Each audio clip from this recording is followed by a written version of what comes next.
Assalamualaikum warahmatullahi wabarakatuh. Anak-anak, mari kita latihan soal untuk sifat keperiodikan. Nah, kita ingat dulu pola kecenderungan sifat pada tabel periodik unsur dalam satu golongan dari atas ke bawah dan dalam satu periode dari kiri ke kanan. Nah, kemarin tipsnya adalah kamu bedakan antara yang berhuruf konsonan dengan yang huruf vokal.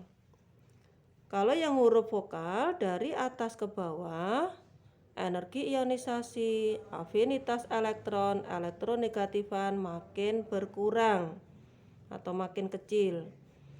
Sebaliknya, dalam satu periode dari kiri ke kanan, energi ionisasi, afinitas elektron, elektronegatifan makin bertambah. Sebaliknya untuk yang huruf konsonan, dari atas ke bawah dalam satu golongan, jari-jari atomnya, sifat logamnya makin bertambah. Sedangkan dalam satu periode, dari kiri ke kanan, sifat jari-jari atom dan kelogaman makin berkurang. Nah, silakan anak-anak mengingat mana yang mudah. Kamu pilih yang konsonan, apa yang vokal. Ini tinggal dibalik aja ya. Ini makin besar, ini makin kecil.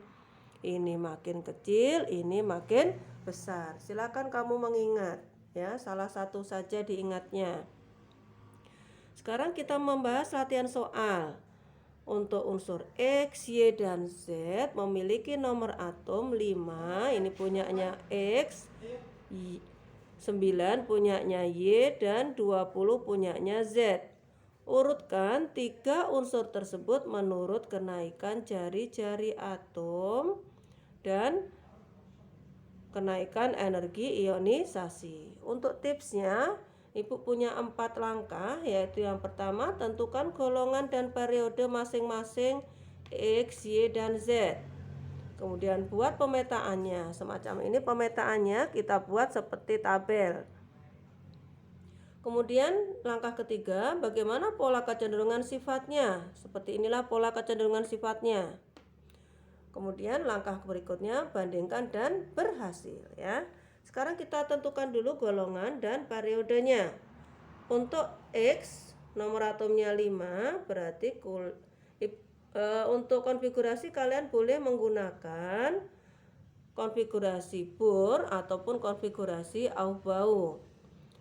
Kalau ini angkanya kecil, kita lebih mudah menggunakan konfigurasi Bohr ya. Tentunya kalian harus tetap ingat bagaimana untuk golongan dan periode jika kita menentukan konfigurasi dengan konfigurasi Aufbau.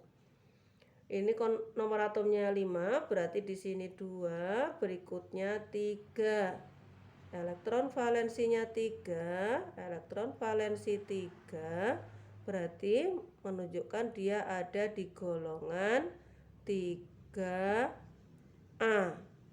Kulitnya ada 2 yang terisi, K dan L, berarti periode 2. Kemudian Y 9, yaitu 2,7, berarti elektron valensinya 7, dia ada di golongan 7A periode.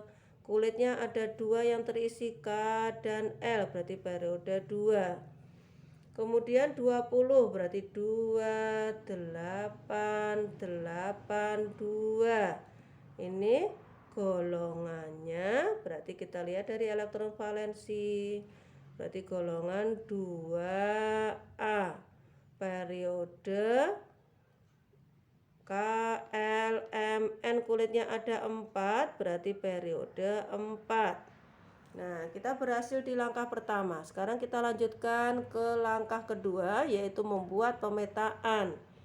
Pemetaannya seperti ini. Kita tadi punya periode, data periode, dan data golongan. Periode kita tempatkan di sini karena nanti dari kiri ke kanan. Golongan kita tempatkan di atas karena nanti kita akan melihat dari atas ke bawah. Kita urutkan dia seolah-olah kita membuat tabel periodik ya. Jadi yang paling kiri tadi ada golongan 2A. Berarti di sini golongan 2A ya. Kemudian berikutnya ada data golongan 3A. Kita taruh di sebelahnya golongan 3A. Kemudian berikutnya golongan 7A. Nah, 7A ini kan di sebelah kanannya 3A. Kalian boleh menempatkan di sebelah kanannya sini atau di sebelah kanannya sini. Boleh ya, terserah kalian. Nah, kemudian kita tinggal menaruh, kita tempatkan unsur-unsurnya tadi yang sudah kita temukan, golongan dan periodenya, yaitu X ada di golongan 3A periode 2. Nah, berarti di sini letaknya siapa? Letaknya X. Kemudian Y, untuk Y ada di golongan 7A periode 2. 7A periodenya 2. Inilah Y ya. Kemudian untuk yang Z, golongan 2A, ini golongan 2A periodenya 4. Berarti ternyata dia di bawah tempatnya untuk Z-nya. Ini anak-anak, kita sudah berhasil membuat pemetaan. Nah, kemudian kita masukkan pola kecenderungannya. Pola kecenderungannya untuk yang itu tadi pertanyaannya adalah jari-jari atom. Jari-jari atom kecenderungannya adalah dari atas ke bawah makin besar, dari kiri ke kanan makin kecil gitu ya. Nah, ini kecenderungan yang pertama, jari-jari atom ya. Makin besar, ini makin kecil. Nah, jari-jari atomnya makin besar, berarti kita diminta mengurutkan kenaikan jari-jari atom, yaitu makin besar, berarti kita urutkan dari yang terkecil dulu, yaitu siapa? Yang terkecil adalah Y, kemudian X, kemudian baru Z ya. Karena tadi ini makin besar, ke sana makin kecil, kita diminta mengurutkan kenaikan, berarti dari kecil ke makin besar, berarti Y, X, dan Z gitu. Nah, sebaliknya untuk yang energi ionisasi, energi ionisasi memiliki pola kecenderungan yang berkebalikan tadi dengan yang jari-jari atom. Kalau ini tadi makin besar, ini kecenderungannya makin kecil ya. Kemudian ini makin besar ya. Jadi karena yang diminta adalah kenaikan energi ionisasi, makin naik berarti kita ngisinya bagaimana? Dari paling kecil ke paling besar. Berarti kita tuliskan Z, kemudian siapa? Betul, yaitu X, kemudian Y. Nah, begitu ya. Kalau kalian jeli, ini tinggal dibalik aja anak-anak. Jari-jari atom dengan energi ionisasi, tinggal tadi kan Y, X, Z. Tinggal kita balik aja ya. Jadi Z, X, Y, begitu ya. Bisa. Berhasil. Kemudian soal yang kedua, diberikan data energi ionisasi pertama. Energi ionisasi pertama adalah energi ionisasi, yaitu energi yang diperlukan untuk melepas elektron pada tahap pertama, yaitu 1 elektron saja. Kemudian dalam satuan kilokalori per mol. Ingat, energi ionisasi adalah termasuk kalor ya. Dengan satuan kilokalori atau kilojoule. Nah, di sini datanya pada satuan kilokalori per mol. Per mol berarti persatuan dari unsur atau atom yang ada. Unsur periode kedua sebagai berikut, yaitu ini unsur periode 2, Li, Be, Bc, No, F, Ne ya, periode kedua. Ini periode 2, Li, B, B, C, N, O, F, N, E. Perhatikan untuk soal semacam ini kita tidak boleh melihat tabel periodik ya. Nah, ini ada data ini tadi dari data soal. Manakah unsur yang paling mudah melepas elektron? Unsur yang paling mudah melepas elektron berarti dia memiliki energi ionisasi terkecil ya. Kemudian yang paling sulit, ini tadi yang paling mudah, ini yang paling sulit. Yang paling sulit berarti memiliki energi ionisasi terbesar. Tinggal kita lihat datanya yang ada di dalam soal. Energi ionisasi terkecil, kita lihat, oh ternyata yang paling kiri, yaitu punyanya siapa? Punyanya Li. Nah, berarti kita masukkan jawaban kita adalah yang terkecil adalah Li. Terbesar, oh ternyata yang paling kanan adalah Ne. Nah, Ne adalah golongan 8A. Golongan 8A adalah golongan yang sudah stabil secara konfigurasi elektronnya, sehingga dia tidak melepas elektron dan juga tidak menerima elektron, sehingga nanti dia memiliki energi ionisasi yang paling besar ya. Sekarang kita soal berikutnya, yaitu mengapa energi ionisasi Be itu ini lebih besar daripada sebelah kanannya.